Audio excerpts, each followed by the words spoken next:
Hey guys, welcome back to JD Mods. I know it's been a while since I've done an MR2 video. I've been really busy. Big news coming up soon. But anyway, back to the MR2 project. I believe in the last video we finished the quarter panel repair. We welded on the new quarter panel and got it primed. So a lot has happened since then, as you can kind of see behind me.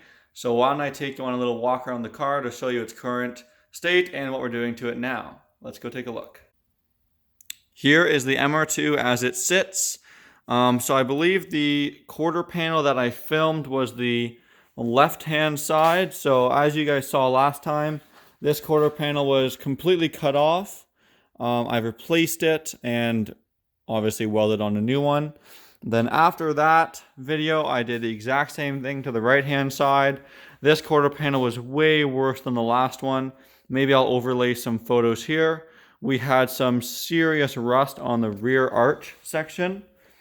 Just in here, the bottom where the ventage was falling off, there was rust forming all on the inside arch here. A bubble forming at the rear corner near the taillight. And of course, as all MR2s had, it was rusting really bad inside the sill. So I replaced that all with new metal.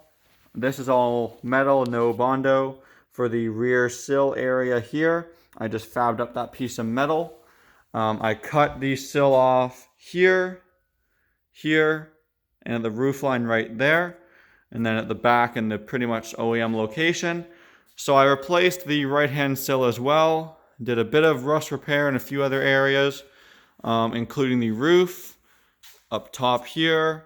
That was a bit rusty before. And then obviously I primed the entire car and then painted it. I painted it from pretty much the door hinges back. I went with a single stage Toyota Super White, paint code 040. I went with single stage because of the temperature. I only had to heat the garage up once rather than twice for primer and clear. And with the temperatures the way they are, kind of cold, I didn't want to risk ruining it. Also, of course, I cleaned out the engine bay and painted the entire engine bay. I'll get you guys some shots of that. When I painted it, all the glass was out, carpets, dash, everything. So I've clearly started to reassemble the car. I've installed the rear windows, side windows, a few of the wiring harnesses, a few accessories. Clearly still have lots of parts to be reinstalled. But the key here is that it is now a 100% rust-free MR2. You can tell inside here. Nope, you won't be able to tell. But most MR2s have pieces of foam in there, which is why they will rot out under here. So yeah, the good news is that the MR2 is now 100% rust-free. All the common MR2 spots have been fixed. The only very little bit of rust on the car is at the front, which I have not addressed yet. But that's easy enough to do later.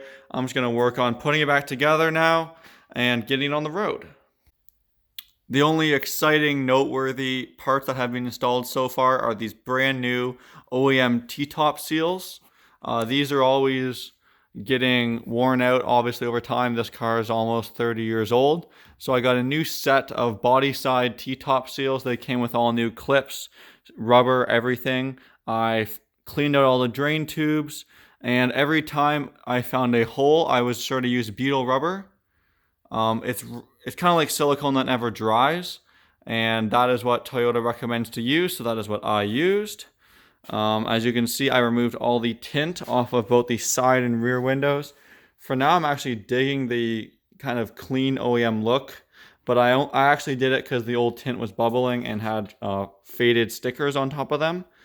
So I'll probably get it retinted, but for now, I'm kind of digging just how clean it looks, especially on the bright white paint job. Let me get another shot of that paint job for you. The paint job itself turned out okay. I'll go ahead and show you guys the worst runs. Pretty much this area right here was the worst. You can see about 3 runs in the paint. I'm going to wait for it to cure outside in the sun before tackling those. I'll make that a separate video. How to fix runs in your paint, probably. Got a few accessories. I painted all the accessories. all my mud flaps, which are pretty rare, I painted. We got our lip right here. We got the rear window molding. I've painted both bumpers. There's the front bumper with its new coat of paint. I painted the trunk lid, side vents, and then there's the rear bumper. And then up there is the spoiler. This video is more of an update video than anything. I'm just going to go ahead and install a few more parts and take you guys along for the ride. But it won't be a very exciting video, more of an update. Got a bunch more assembly done. You'll notice lots of body panels were put on. I got the rear bumper, the wiring for the trunk, as that has to go on before the rear bumper. Got the OEM mud flaps on. They're pretty rare, mine aren't in great condition, but as you can see, I freshed up the paint on those too. I got the side vents and the door on. This door is actually original, or not original, but not something that I just painted, so I'm really happy with the color match, as I did take my car to get scanned, rather than just going off of a paint code. So I'm really happy with how that color match is. I got my T-tops on. I did a bit of rust painting, had some surface rust on the front crash bar. You can see it's all fixed up there. I haven't done any extreme rust repair in the front of the car, the frunk area, as it's really busy and I was on a bit of a timeline, especially after how long the rear end took. So probably next season I'll just freshen up the paint and repair any surface rust from firewall forwards. If we go inside the car, I got a lot more interior pieces in. Steering column, steering wheel, got that dash in. Stereo, I went with a new Pioneer double din from my old Civic. A few more parts to install before kind of finishing off the interior. I'm also waiting on a brand new gasket for this rear window molding, which is preventing me from doing any of the upper trim. That probably won't be in today's video. That'll be probably the next video. I got the door aligned really well. That takes a lot of skill, or patience I should say. If you are doing a MR2 door install, make sure to do it with the fender off so that you can access all of the bolts a lot easier for messing with the door. I used a little jack and a piece of wood to get the height right, screwed it in, closed the door, and I'm really happy with how it looks. And the new T-top seals, I think, will do a good job sealing out any water. I should also note, speaking of sealing out any water, on any hinges or any plates going against the frame, I'm using a little bit of silicone to make sure that water doesn't drip behind the bolts into this case. It could potentially rot out this area down here. So I have done that on every single hinge flange. Also, while we're on the topic of grommets, I have all new lower sill rubber grommets. I forgot, I got the wrong quantity, so I still need to get one for right here. But that's a good peace of mind to make sure you're not going to have any leaking water in there. So next up, I'm going to just do a bit more assembly, and then that'll probably be the end of today's video. While I was over here, I thought I would show you guys a few little things. This is a bag of all the old grommets that I'm not reusing. Basically, these are all the ones that I got brand new from Toyota. I actually ended up using Lakeland Toyota in Florida. They had really good prices and pretty fast shipping. So all these screw grommets, clips, you can see how kind of nasty they are. A lot of them will end up missing their sealing surface. You can see this one here has a black rubber sealing surface, but it's also damaged. And you can see 90% of them are missing that sealing surface. But I went ahead and got all new ones of those. I can even show some off over here. You can see that they come with brand new, of course, sealing surfaces. So if water gets in here, it won't go behind the grommet and again, rot out our panel. It also makes it look really nice. So every single grommet on the car has been replaced. You can see there's a few new ones right here. Some nice version screw grommets, never been used. And then the other thing is, being a Canadian car, it had lots of rusty hardware. So for any of my Canadian friends, or yeah, mostly Canadian guys, it's hard to get hardware super cheap. So I got this bag of M6x1, which is your 10mm head bolts. These are flanged bolts, 16mm long. And I also got this bag of M6x1 10mm head nuts. These are also clearly zinc coated.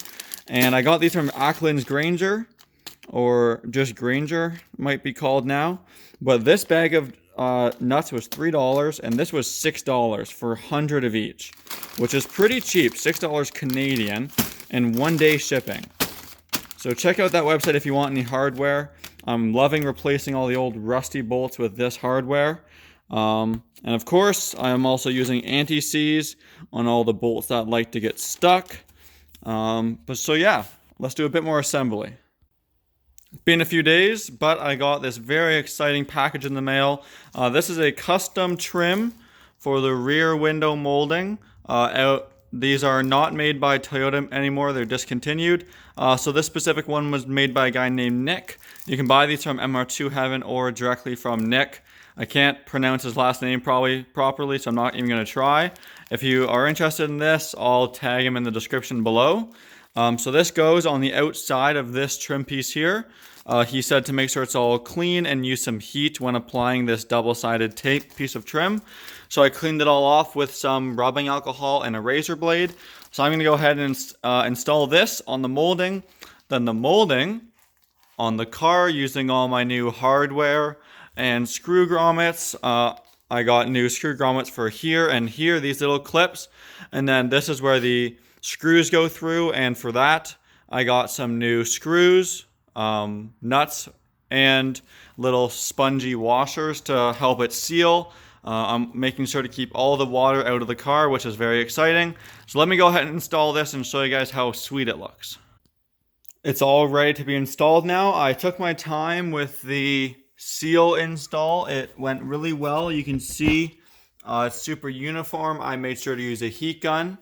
I also installed the third brake light, and here's some new OEM parts I have. I have some new screws, some nuts for all of the studs on the molding.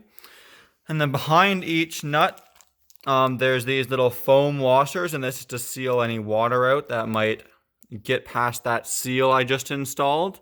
And then I have some brand new self-tapping screws for the two plastic kind of receptacles right up top. So let's go ahead and install this and take a look at that new trim.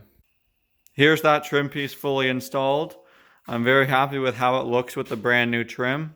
Usually it's color matched to paint, but I'm just going to be leaving it black because I've already painted the whole car. And I actually don't mind how it looks. It might look a little bit better white because it doesn't break up the pillar as much. But I'm happy that I have a new seal, and it's going to hopefully seal all the water out of my car. So that's not all of the interior and exterior assembly. You can see I'm still missing the front end.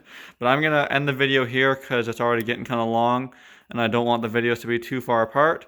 So in the next video, I'll probably finish off the interior and start on some of the engine bay stuff. I'm also going to make a video of how I'm going to be undercoating the wheel wells, which is kind of a generic for any car video, which should be nice. So I hope you guys like this MR2 update. I'll try and make another one in another week or two. As always, thanks for watching. Please like, comment, and subscribe.